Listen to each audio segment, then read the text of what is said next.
From the octagon fire to the studio mics, tune in weekly, we're dropping the spikes, analyzing every punch, every kick that lands, maniacs in the game, playing with fans' demands. Ken's got the insight, Joe's got the flair, mapping out the fights will take you anywhere. So grab your popcorn, buckle up tight. This is a Huddle Sports Network broadcast. You can find us on Roku TV, Amazon Fire TV, Facebook, and of course YouTube. Get all your NFL news here first.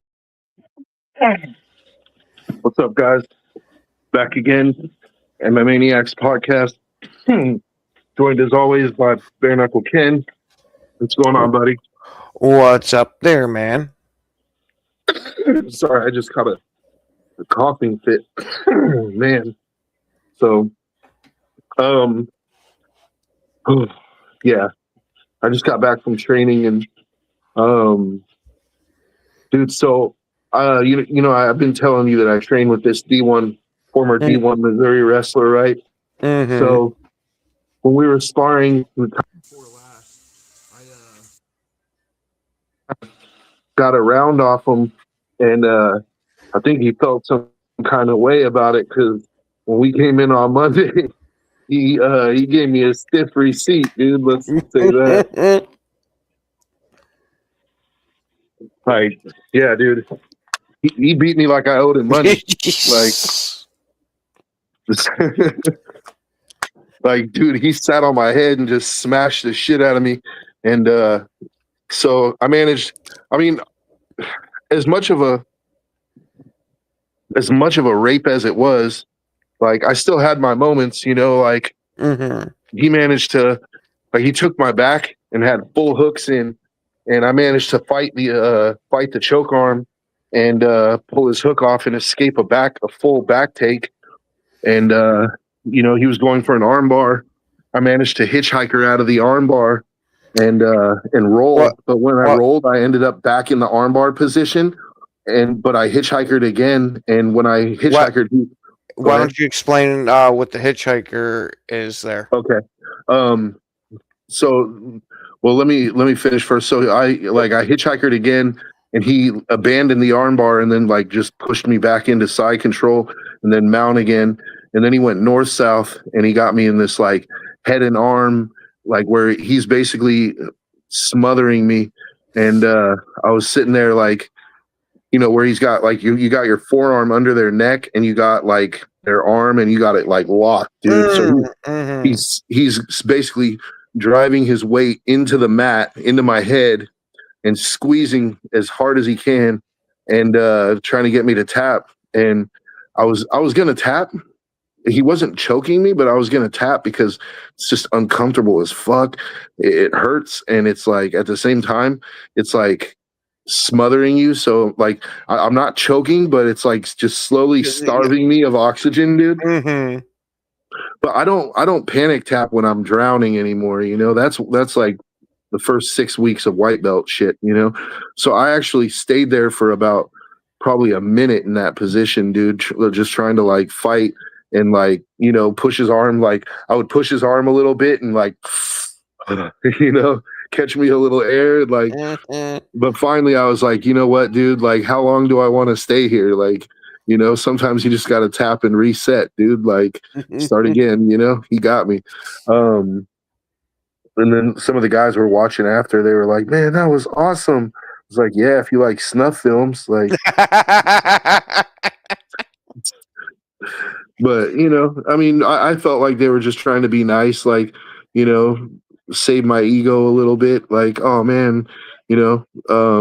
But, you know, I don't know. We all get our ass kicked. So if I got my ass kicked, I'm sure they would have just been like, man, it wasn't your day today, huh? Like, so, you know, but so to explain the hitchhiker is like, so when a guy's got you in mount and he's got your arm, he's going for the arm bar, right? Mm-hmm. You're gonna lock your hands to try to defend. So when he manages to break that grip and he falls backwards to go into that arm bar, you roll into him and pull your arm out. You know, so if he doesn't have good clamps on your with his legs, on your head and on your body, if he's got good clamps, it's you're going, you know, your arm's getting broken. you're not going to get out with somebody who has high level clamps, you know. But his clamps weren't that tight, so I was able to roll into it and pull my arm out at least enough that he didn't have the arm bar anymore. And then I rolled. I did like a forward roll, but he rolled with me, so I ended up back in the arm bar position. So he was trying to pull my arm back in between his legs, and I hitchhiked again, and that's when he abandoned the arm bar and he just like pushed me over into side control. It was like, oh, okay, you're not going to give up the arm bar? Well, then it's smashy smash time. And I was just like, fuck, dude. Like, probably should have just gave him the fucking arm bar, you know? Like, but yeah, it sounds like he made you pay for that one a little bit. Yeah, he made me pay, dude. But I mean, look at what I'm going up against, though, bro. Like, I'm going up against an elite D1 athlete. Like, he's my age, you know. So he hasn't been a wrestler for 20 years, but that shit just doesn't leave you, you know. Like, this dude's spent thousands of hours on the mats, you know, like training that high level pressure and breaking people's will, dude. And he broke me, but he didn't break my will. So like, to me, it sucks getting your ass kicked, but at the same time, like, I feel like I'm getting refined in a furnace, bro. Like, if I'm on the street and there's some guy that, like, he's not going to be a fucking D1 Missouri wrestler, bro. I'm going to laugh at his pressure. His pressure, I'm going to be like, that's all, dude? Like, you know? Come on, man. Like, you know, I get worse than this in the gym, bro. Like, so. Yeah. So he made me pay, but hopefully, you know, like, now that he's reestablished dominance, there will be you know, we can get back to just being buddies again. You know, I don't think you can hold a grudge too long when you train with a guy every freaking day, you know, or 3 times a week. So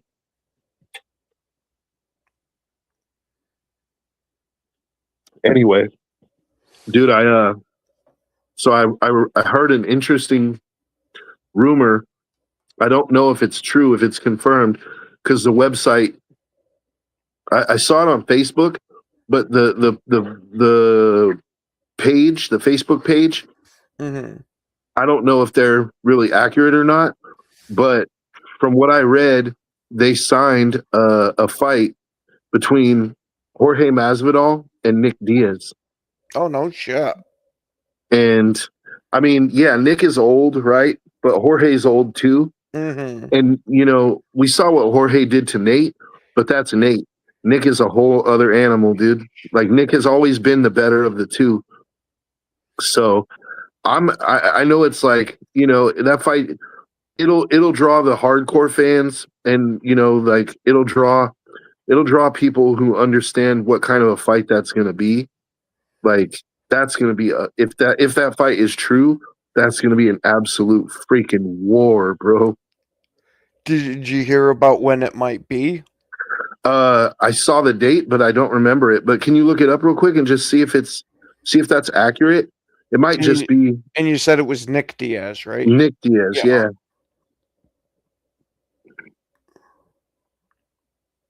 Nick's always been one of my favorite fighters, dude. Like, the reason I started liking Nate is because I like Nick so much. You know, Nick was my favorite fighter, and then you know, Nate started, and he started coming on, and it was like, bro, I love the Diaz brothers. They're from Stockton, which is right like an hour away from me. They grew up, you know, poor and Mexican, just like me, like fighting in the streets. Like, bro, I am practically a Diaz brother, except I don't run triathlons. That's you know, and I don't smoke weed anymore. Yeah, I don't see anything that suggests that this is actually happening. But he did come out and publicly say that he wants to have a comeback. Yeah. I mean, well, that sucks, but at least it's out there in the universe, you know, like for the UFC matchmakers, they can look at it and be like, hey, that's actually not a bad idea, because I don't want Nick coming back and fighting the killers at 170, man. Like, I don't want to see Nick. He already lost to Robbie Lawler on Robbie's way out. the last thing I want to see is Nick come in and get killed by some of these young lions. Like give Nick a respectable fight. I think him and Masvidal is a perfect fight. Like Masvidal has that burst of fight. Like Masvidal is a very good striker who fights in spurts. You know what I mean? He's got those explosive exchanges where he just like he'll throw 6, 7, 8 punches. He'll come in boom, boom, boom, boom, boom. Like that's his style. Whereas Nick is a very, very good technical boxer who also works the body, something that Nate could. I'm surprised Nate never bothered to pick up because that's Nick's. Nick is the kind of guy. Masvidal throws everything with bad intentions. Nick is the guy that'll sit there and tag you with 50% punches, 50%, boom, boom, boom, boom, and just keep tagging you, sap your gas tank out, and then he starts digging to the body like 100%, boom, boom, boom. Once you're losing, well, you know what I mean? Once you're starting to gas, then he starts digging to the body, dude. Oh, imagine how that would feel, dude. Like you're already gassed, and this dude is just beating your kidneys and your ribs up, dude. Like, oh, Nick just breaks people's will, dude. And that's why I always loved Nick. You've seen Nick fights, yeah, right? Yeah, but it's been a very long time. But yeah, which one was the one that came up through Ultimate Fighter? Nate. Okay, that's the one I'm more familiar with. Bro, then I get to introduce you to a legend. Go back and watch Nick Diaz in Pride and in Strikeforce, dude. And his early UFC stuff. Nick Diaz was an absolute killer, bro. Like he was, man, like he was a beast, an absolute beast. Like George beat him, but he even gave George St. Pierre a fight, dude. Holy shit. George beat him with his wrestling, but Nick was no slouch, bro. Nick was an absolute killer. But I mean, he's 43 years old now or something like that, dude. Like he's my age, so it's a young man's game. So like I said, give him a legend fight, but don't do him like that. Don't throw him in there with somebody who's like, the top 5, top 10 guy right now, dude. Like I don't want to see that. Plus, Nick's been on the shelf for a while now. He was in rehab for a year, and because he started drinking real heavy or whatever. Like the last thing I want to see is them feed him to the wolves, have somebody build their name off of him. You know what I mean? But anyway, I mean, we'll see what happens if he really is trying to fight. Like, I wish he would. I would like to see him fight one more time, just because I'd like to. Selfishly, I'd like to see him go out on a win, He was talking about, in what I saw, that he wants to come to try to fight either Islam or Marab, or not Marab, Islam's buddy there. Which one? The undefeated fighter. I've drawn a blank on his name. Islam's buddy. Yeah. Khabib? Yes, Khabib. Thank you. I was freaking. Khabib, yeah, Khabib's not coming back.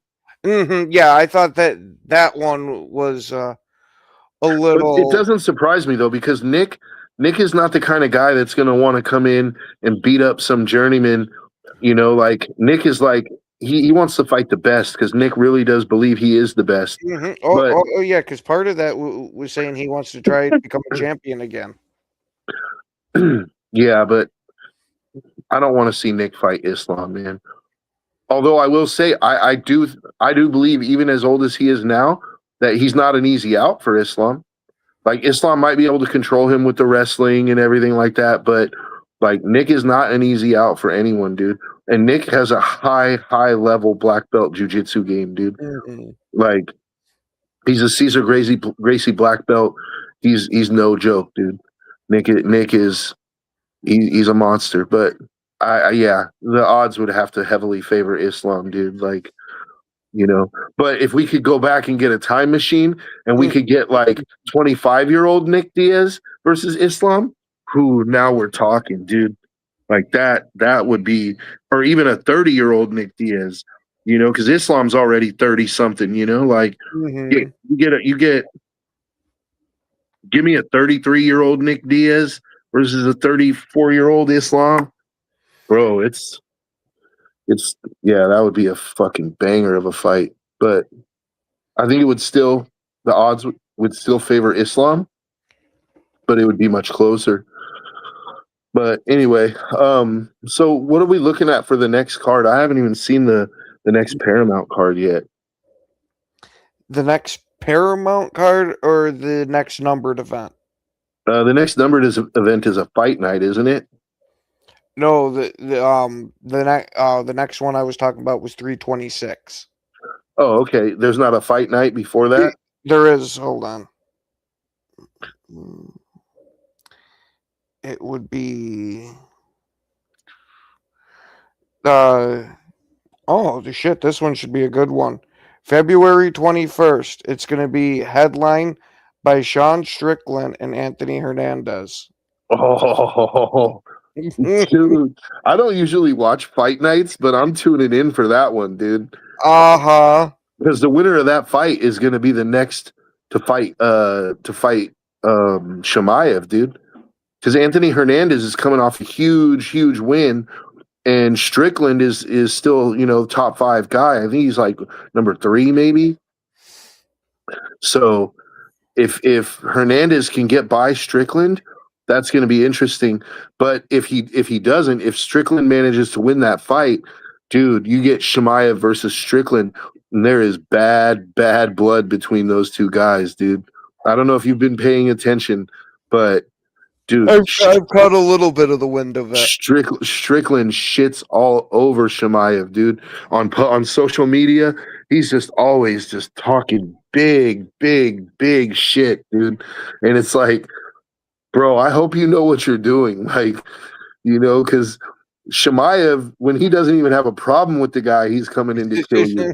Like, he fucking hates you, dude. Like, you saw what he did to Rob Whittaker, broke his freaking jaw with just a jaw crank, dude. Like, you know, wait till he gets you down. What do you think you're gonna do? Like, and I like Sean Strickland. I actually agree with a lot of what he says too. Like, I know Sean isn't a very popular character among the libs, but I actually like Sean, dude. Like, he got into a little bit of a beef with I wouldn't call it a beef, but one of his teammates at the gym, one of his teammates at his gym was extremely unhappy that he chose to bring Kyle Rittenhouse to the gym. And he was like, "Why would you bring him here?" Crying. And Sean's just like, okay, like, you know, Kyle is a very unpopular guy among Democrat circles, but he was just like, this dude was like crying like a little beezy, like, why would you bring him here? You know how I feel about that. Like, like if I was Sean, I would have just been like, dude, shut up. Like, either get in the cage and do something about it, or just shut up. Like, stop being a little broad, you know? Like, but whatever. Like, so yeah, Sean, dude, he's been talking big shit about Shamaev, and Shamaev is like talks some shit too. And honestly, I'm with it. Hernandez is also an interesting fight. You know, Hernandez is coming off a big victory. It was close to a year ago. It was a while back, 8 months ago, maybe or more. I forget who he beat, but can we look that up real quick? His last win was big. Wasn't Imavov. Because I think Imavov is supposed to be the next one getting the title shot. Roman Dalazid. Oh, Deletes? Deletes, okay. Yeah. That was his last win? Mm-hmm. Really? I thought he had one bigger than that, but yeah, his last one was August of 2025. Yeah. Okay. Yeah. So he's in the top 5, right? Oh, hold on, I will check real quick. He should be. Yeah, he's 4 and Strickland's 3. Yeah, I thought so because the leads was like, I think number 6 or 7 at the time that he beat him, and he mollywopped him. So I figured he would get into the top 5. It's a good fight for him. Like I'm glad that they didn't give him a title shot just off that Deleeds fight. Like make him earn it against one of the top guys, like either Dricus or Strickland. You know, it'll be interesting to see. Does Dricus have a fight booked right now? Because it'll be interesting to see what does Dricus do, man. Like after what happened with Chimaev, you know, I would be hesitant to throw him back in there with Chimaev right away.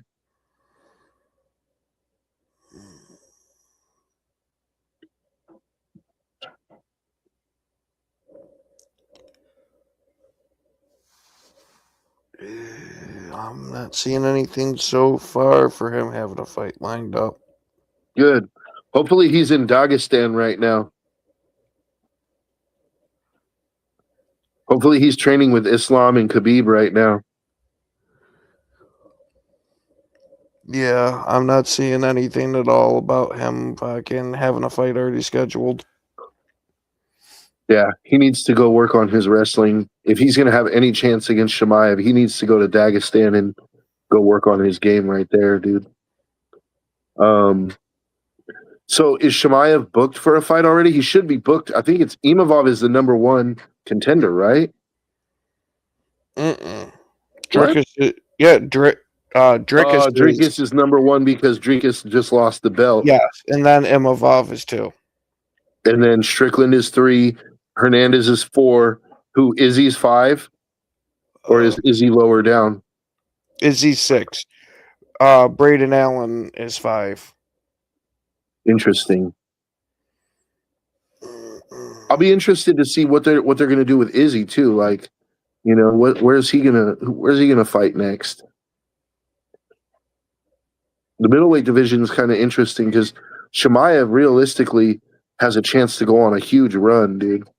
He could have multiple title defenses. But if Strickland can beat Hernandez and Strickland can force him into a stand-up fight, that would be interesting. Yeah, there's nothing booked for him yet either. And you know what? They were just speculating about who he's going to fight about a week ago. You know what would be interesting? Like I like Hernandez, but I'm kind of rooting for Strickland in that fight because Strickland, as quiet as it's kept, Strickland has the best takedown defense in the division. Like you might be able to get him down, but you're not going to keep him down, right?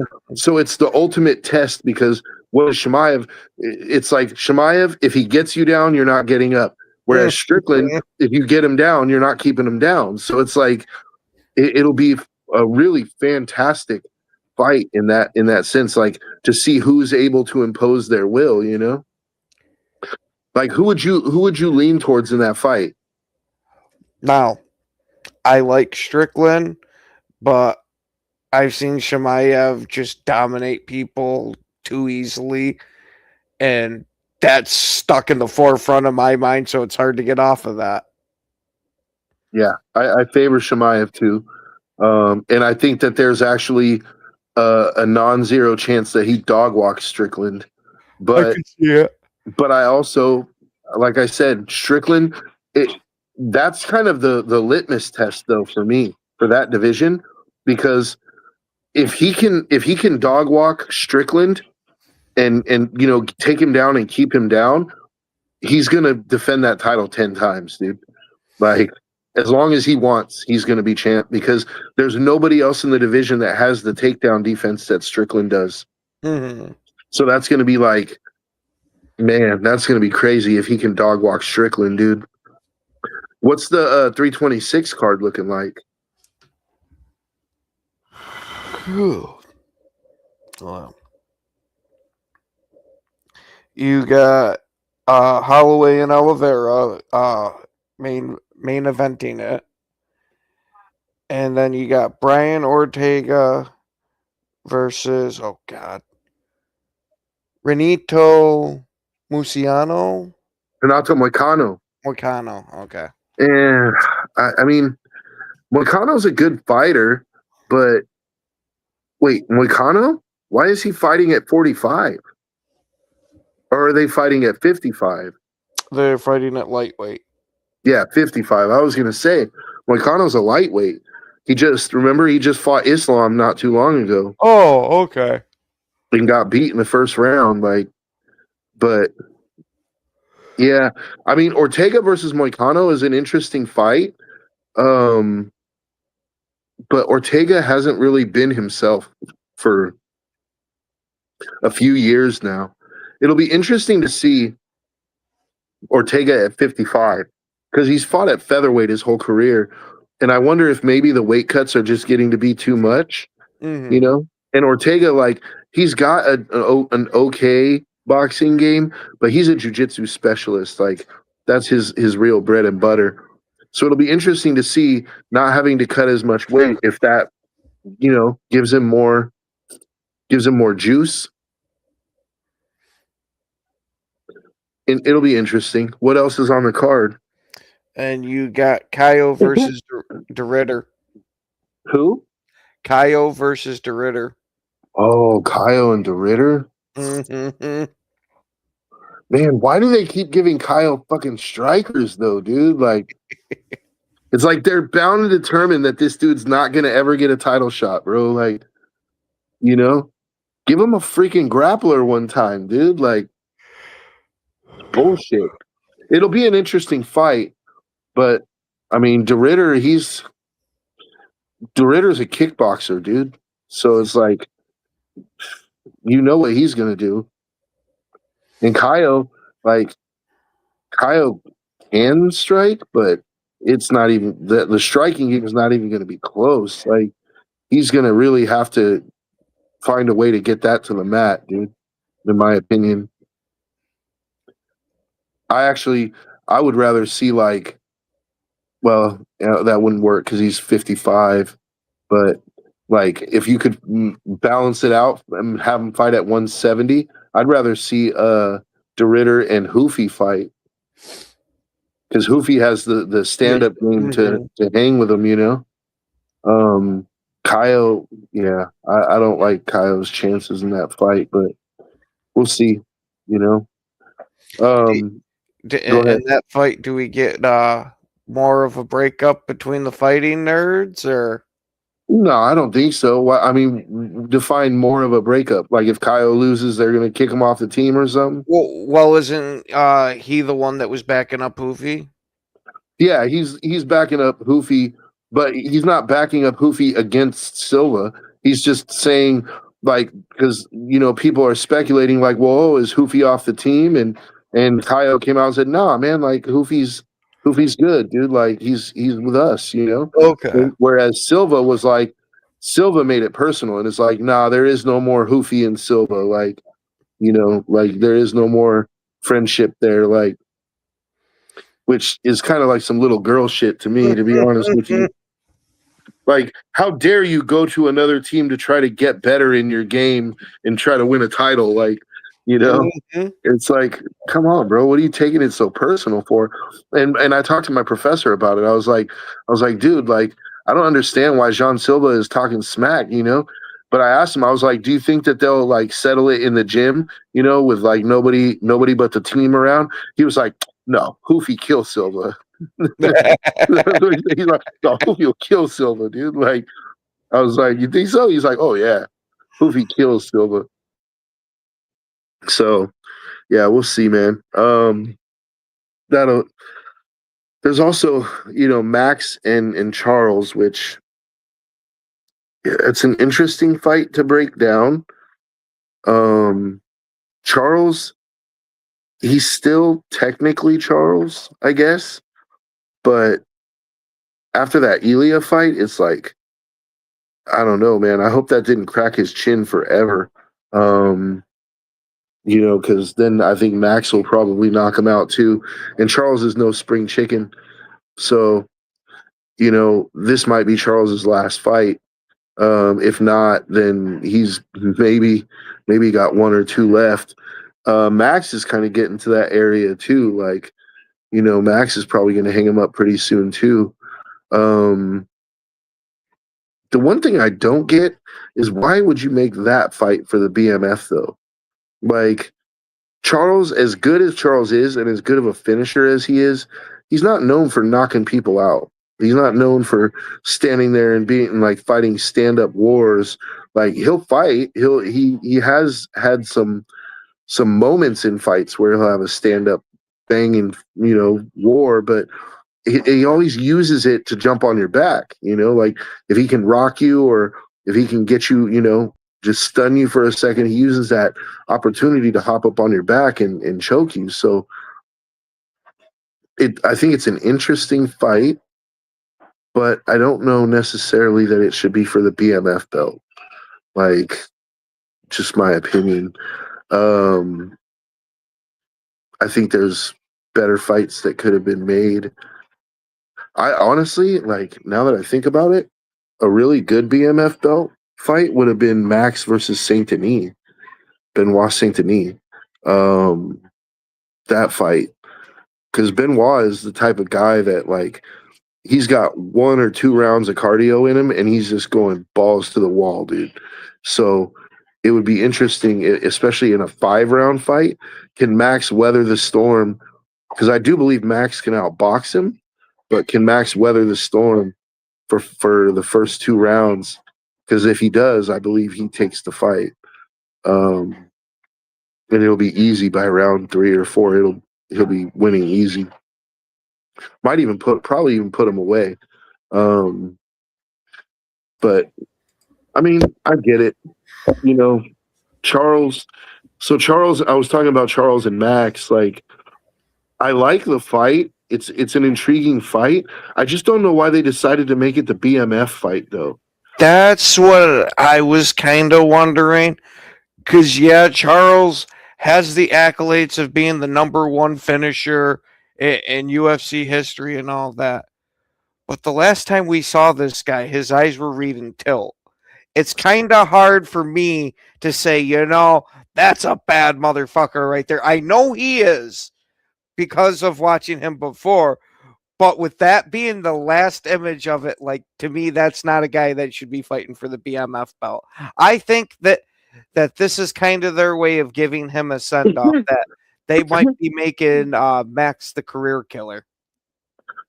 Yeah, they might. Max is finishing off the old legends. Like, he did it with Poirier. He did it with Gaethje. Now Charles. Like, I could see that. That's not the reason for me, like, why I don't like it for the BMF. Like, I agree with you. Like, that's the last image we have. For me, it was more like, when was the last time we saw Charles knock somebody out? Like, when was the last time we saw Charles have a 5-round stand-up fight? Like, Charles's whole thing is he's not afraid to throw him. He'll chuck him with you. Like, and so I could see why you could say, okay, it's the BMF, but Charles's thing is, as soon as I land that one good shot that's gonna, like, stun you for a second, I'm gonna hop on you like a back. Yep, I'm gonna backpack jump on time. your back and I'm gonna choke you. Like, and that's the interesting part of the fight, is can he do that with Max? Because Charles can box. He can. And he has decent power. Like, he actually put down Chandler. He put down Gaethje. Like, he has power. And he has a chin, because he's gone toe-to-toe with some of the harder hitters in the division. I know Elias, but that's Elia, bro. Like, that's a different animal. I'm not looking at, like, just because Elia can do that doesn't mean Max can do that. Because, I like Max a lot, too. Max is an incredible boxer, but he's definitely no Elia when it comes to power. No. Like, Max has never been I don't known even as a think it's power the guy. same. Yeah, I don't even think it's the same scale.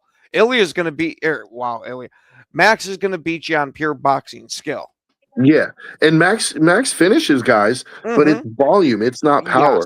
Yes. And I mean, he does have some power, because, bro, Gaethje, like, to put Gaethje out like he did, but people kind of. Hey, I was gonna say that was also with a wide open jaw too. That's what I was going to throw in there. Is like, people they sort of tend to forget, like, because he pointed to the middle of the octagon and said, "Let's chuck him." People kind of seem to forget that Gaethje had a broken nose, so he had to have his mouth open to breathe. So he's not clenching his jaw. So when he got caught, it's just that went straight to the nerve. It's loose jaw, dude. It's loose jaw. Yeah, you're going out, dude. So not to take anything from Max, he still landed the punch, and he Oh, and he absolutely. he flatlined him, dude. And Mhm. and there's no complaining about it because he broke Gaethje's nose with the kick. It wasn't an Yep. accident. Like Max did what he had to do, and he knocked him out. But there's nuances to it, is all I'm saying. Like, Mhm. and so I think it's going to be an entertaining fight. Um, I think Charles's only real chance is to land that shot that can get him onto his back, right? And it can get him onto Max's back. Charles is a live dog, though. Charles is Oh, jujitsu, yeah. bro. Yeah. I'm not going to sit here and say he's got no fucking chance. It's just if this stays stand up, I heavily favor Max with it. But if it gets towards the ground, it should, let me rephrase that. If they get close enough for Oliveira to fucking grab him, I think that gives Oliveira a good shot because we've seen him finish guys standing. Yeah, yeah, that's what I'm saying. And Oliveira is like Patty Pimblett 3.0, dude. Like how Patty is like create chaos to make the scramble and then use the scramble to just get into the position for a choke, right? Charles is that, but 3 times as fast with it.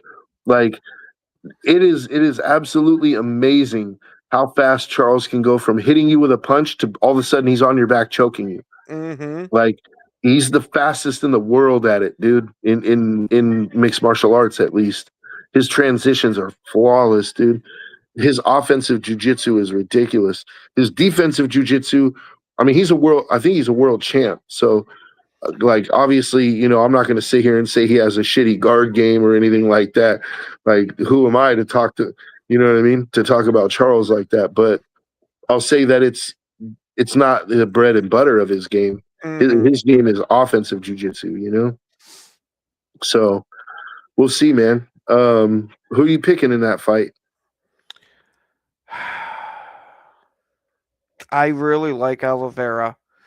Like that guy is severely entertaining.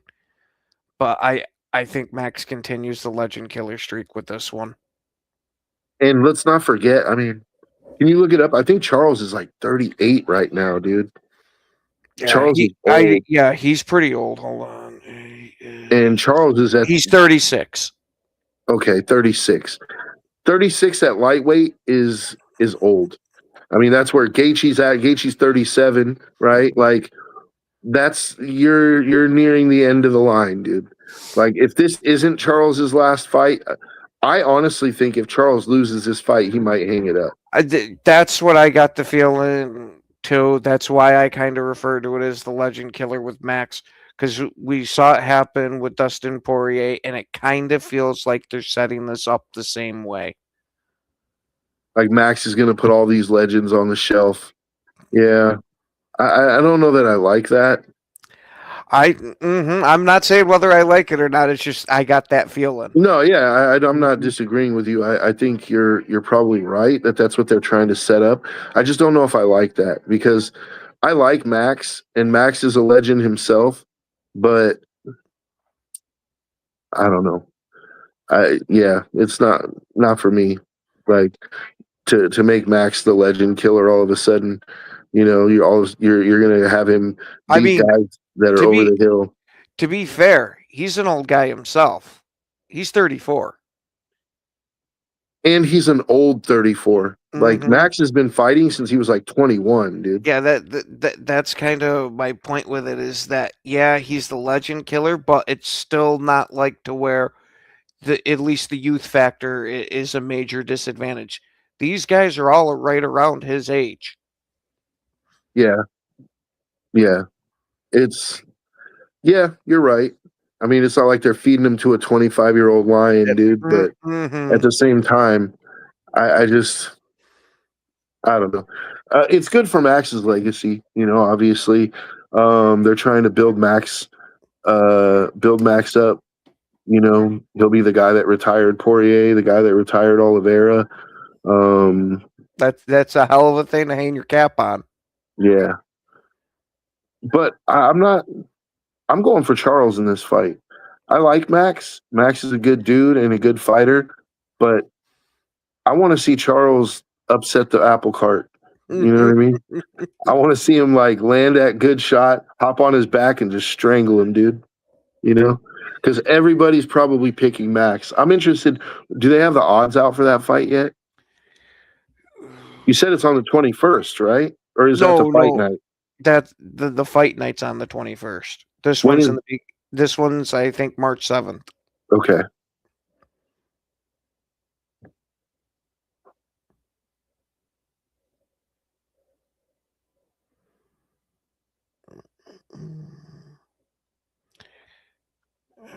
Right.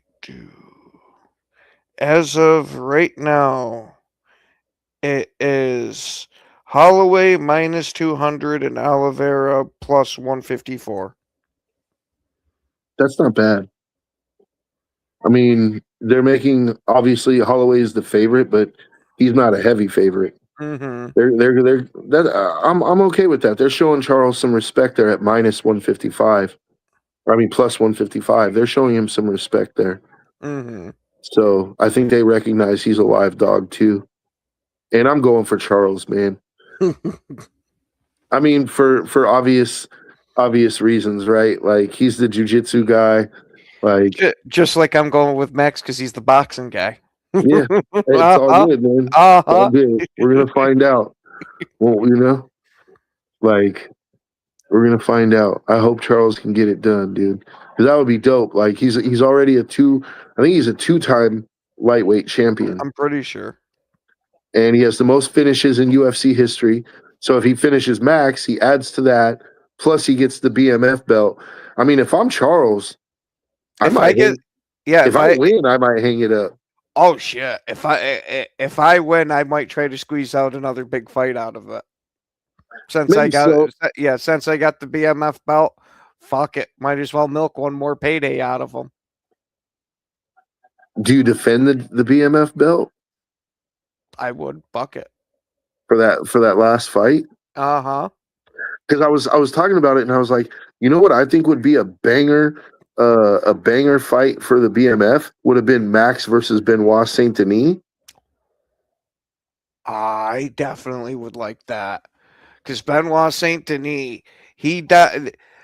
that's that fight that we just watched of his is one of the few fights of his that I actually remember in that, and he impressed the ever living hell out of me with that fight. I want to see how he can do with Max's timing. Yeah, and not just that, but it's a style fight, right? Like Max is a volume striker who's going to outstrike you over the course of 5 rounds, whereas Benoit comes in and shoots his load after by the second round, his balls are empty, dude. Like, and Max is a pretty damn decent counterpuncher too. When you got a counterpuncher going up against somebody that's just all forward, and that's one of the reasons why I like Saint Denis there, is seeing that all forward type of fighting style. You don't see too many guys run with that. no, he doesn't take a step backwards, man. Mm-hmm. But he's also intelligent with his pressure for the most part. Like that's what I think makes it interesting is that, and Benoit can punch, dude. Mm-hmm. He can clip, dude. But he tends to shoot his wad by the end of the second round, dude. Like, you know what I mean? He's just so forward pressure that by the end of the second round, it's like his gas tank is depleted, dude. So, I mean, it would be interesting if he, hopefully he's working on his cardio, because if you're going 5 rounds with Max, like you're going to need all the cardio you can get because he's going to keep you moving. Max is going to, it's going to be hard to walk Max down for 5 rounds, dude. Mm-hmm. But Benoit Saint Denis has the power to actually finish him. Mm-hmm. If he can finish him, if he can hit him early, he could finish him. But Max is so sharp with the boxing, though. That's why I said that would be a banger BMF fight, dude. But if Charles can beat Max, I wouldn't mind seeing Charles versus Benoit either. See how Charles weathers the storm, and then You know? I I almost got the feeling, and this is just pure gut instinct, nothing to go off of it. But with Benoit's style going up against Oliveira, I think Oliveira is just going to use that as the trap to set up his submission. So you think he has a better chance against Max than he does Yes. against Charles? Yes. Styles make fights. Because at least with Max, you know it's pretty much going to be a fucking let's stand and bang type of shit. Not point in the center of the ring the whole fucking fight, because Max is obviously going to box the guy. But you at least have more of a shot that way, in my mind, versus the man that can fucking pull the submission pretty much out of his ass. Mm-hmm. And when you got that kind of pressure, it's real easy to make simple mistakes. And Benoit, like, you know, it'll be interesting if it ends up on the ground to see how he handles that kind of pressure that Charles can put on you, dude, with that jiu-jitsu, you know? Like, because let me tell you, like, having somebody on your back, whether you're standing or not, standing is even worse because you're carrying all their weight on your legs, just gasses your legs. But even on the ground, like, having somebody just riding you for round after round, dude, like, it's exhausting, dude. It's really exhausting. So, you know, we'll see. If I'm Charles, I might consider hanging it up, but I could be talked into another fight, especially if it's a BMF, like defend the BMF belt. Who would you like to see? Looking at that top 5 to top 10, like let's break down the lightweight top 10. Who would you like to see Charles? If Charles wins, who would you like to see him fight? And if Max wins, who would you like to see him fight?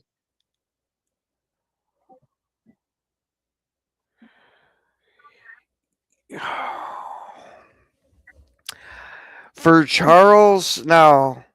Let's go through the top 10 first so that we can. Okay. You got Justin Gaethje at 1, Armin at 2, Charles at 3, Max at 4, Benoit at 5, Paddy Pimblett at 6, Gamrot at 7, Hooker at 8, Hoofy at 9, and Renito, whatever the fuck his last name is. Moicano at 10. Moicano. Mm-hmm. Shit. I gotta say, I wouldn't mind seeing him go up against Armin, since they're both grapplers. Who, Charles? Yes. I think they just fought. Did they? Yeah, I think they just fought and Armin actually won. Oh, no, they did in 24. Okay. Yeah, they just fought. Oh, no shit. Actually, so how about this one? So if Charles wins, because they're not going to give Charles another shot at Ilya right now, dude. Yeah. If Charles wins, I say Charles versus Paddy. I was thinking that, but I think you got to give Paddy somebody else in between before you give him that BMF belt. Well, it doesn't even have to be for the BMF belt. Like, so Charles is going to fight right now, right? Mm-hmm. Paddy just fought. Yep. So Paddy's next fight, he's probably going to have to fight down the rankings, you would think, but who knows? Because Charles is the one guy in that top 5 that presents an interesting challenge for Paddy. Like, they're both jiu-jitsu guys. Charles is probably the better striker, but Paddy has the length, and Paddy's striking isn't terrible. His defensive striking, you know, his defensive boxing has a lot that could be worked on, right? But I mean, what do you think about that fight, Charles and Paddy? I think it'd be a good jiu-jitsu match. That'd be a high-level jiu-jitsu match, because I honestly don't expect that one to stay standing long, with it being pretty much both of the guys' bread and butter. Now, granted, like you said, Oliveira is more proficient standing than Paddy is, but I'd almost have the feeling if that's going to be your last fight for Oliveira, fucking, I want to go out and prove that I'm the best fucking jujitsu practitioner. And you're starting to hear all the fucking rave reviews Patty's getting. Wouldn't it be nice to cap out your career by nipping some more of his hype? Yeah. I wouldn't mind that fight, dude. Honestly, if you're Max, who are you looking at for Max? Because he's not getting another title shot against Ilya right now. Yeah. Even if he beats Charles, do you put him up against Armin? Because Armin is actually supposed to. I think Armin after Gaethje, Armin is supposed to get the next title shot. Mm-hmm. But we've talked about this before. Yeah, I would. Yeah, if it's for the interim belt, sure, give me Armin and Max. But I don't think you get that as too much of a regular fight because Armin's made it quite clear that he wants to be fighting for the belt, and we've pretty much made it quite clear that we see Ilya defending this belt once and moving up. Mm-hmm. So it would set the stage for it. I just don't. To me, it makes perfect sense, don't you? It makes sense, but I don't know if I want to see Max Holloway get wrestle fucked. No, I'm not talking about Max versus Armin. I'm talking about Ilya chasing up Islam. Oh yeah, Sense. 1,000%. He has way more to gain by going up to fight Islam than he does staying to fight Armin. You know, like Armin Sarukian, as good of a fighter as he is, he doesn't have half the name recognition that Islam does. Like, and it seems like Ilya is on a mission for trophy scalps. Like he wants to nail all the legends to the wall. You know, so yeah, I could see Ilya defending against Gaethje, knocking Gaethje out, and then moving up. And you know, his first fight will be against Islam, which leaves the 155 belt wide open, though. So you're gonna have a vacant title fight. Armin's gonna be in it. So you know, it's who's Armin fighting. That's why I said if Max beats Charles, it makes sense to put Max in it because it's not Ilya anymore, and it's an intriguing fight. It's the classic grappler versus puncher, you know, grappler versus striker fight. I agree with you. I think Max gets wrestle fucked, and I don't really want to see that. It's not going to be an entertaining fight. As good as Armin is at what he does, it's not entertaining. You know, I can massively agree with you there. So we know that Dana doesn't like Armin. Wouldn't it be funny if like Max wins, Ilya moves up, and then like they just totally shit on Armin and they get two other people to fight for the belt? That's when you get the Max versus Saint Denis. Yeah. Oh, dude, Saint Denis, I think he's got to beat somebody in the top 5 first. He is top 5. He's number 5. I know, but I think he's got to beat someone in the top 5. Okay. I think he's got to beat a Charles or a Gaethje or a Max. He's got to beat somebody. You know what else I think would be a really good fight? Even though it would be fighting down the rankings for Benoit. Patty versus Benoit Saint Denis. Well, it's only fighting down one spot. That's what I mean, though. But I mean, tell me you wouldn't watch that fight, right? Oh yeah. That fight would be intriguing, dude. Because now half of me watching any Patty Pimblett fight is going to see who's able to finally crack his jaw. Because that dude took one absolute hell of a beating from Gaethje and still kept coming. Yeah. I'm waiting to see once that jaw finally cracks. And I'm still a little salty though because he took a couple hell of eye pokes too that were unnecessary, and I wasn't digging that. Like, I'm not saying Gaethje would have lost if he didn't eye poke him, but those eye pokes sure didn't help. I was gonna say maybe Patty wouldn't have come out looking like Frankenstein. Those eye pokes sure didn't help. That's all I'm saying. You know, That was kind of fucked up for that to happen that way. What do you think happens with Tom Aspinall, man? Because Aspinall's having to have another surgery on his eye, and he's got Dana White shitting on him. Like, that's what I don't understand, bro. Like, John Jones already dipped out and left Tom to basically fight Gone, fight Gone, and then he gets eye poked, and to me that was literally the most egregious eye poke I've ever seen in my time watching MMA. It was filthy, dude. He went knuckle deep in his eye, dude, and there's nobody that's gonna tell me he didn't because we saw the replay.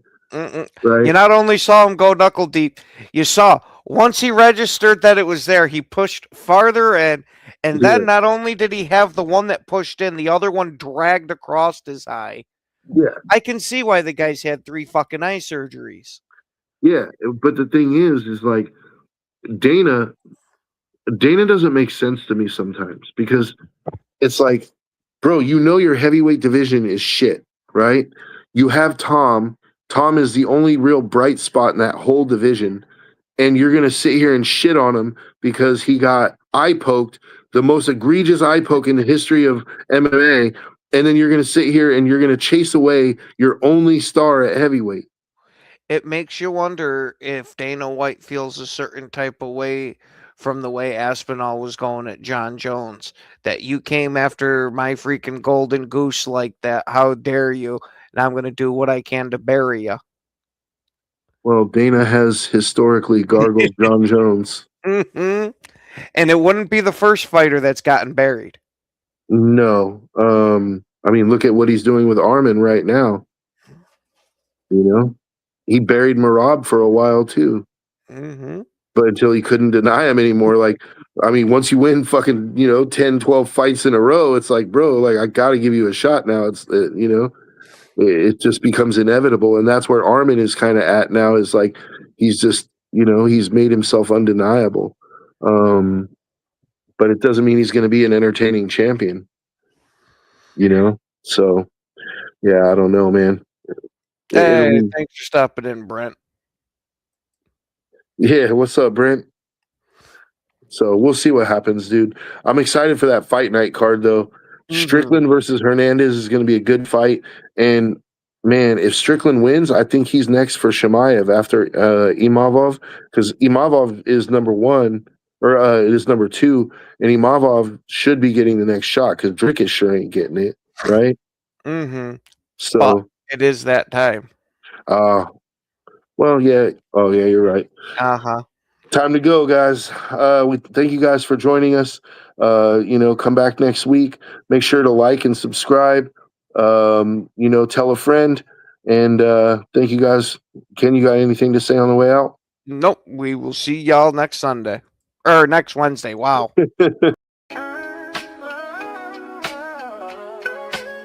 Yeah, yo, it's game time, ain't no messing around. Huddle Sports Network, the best in town. From NFL rumors to the latest trends, we got all your sports, just tune in, my friends. Catch us on Roku, Fire Stick, take your pick. Facebook, YouTube, where the action's slick. Daily shows that drop like a bomb. From 10 to 11, it's Ken and Ken, stay calm.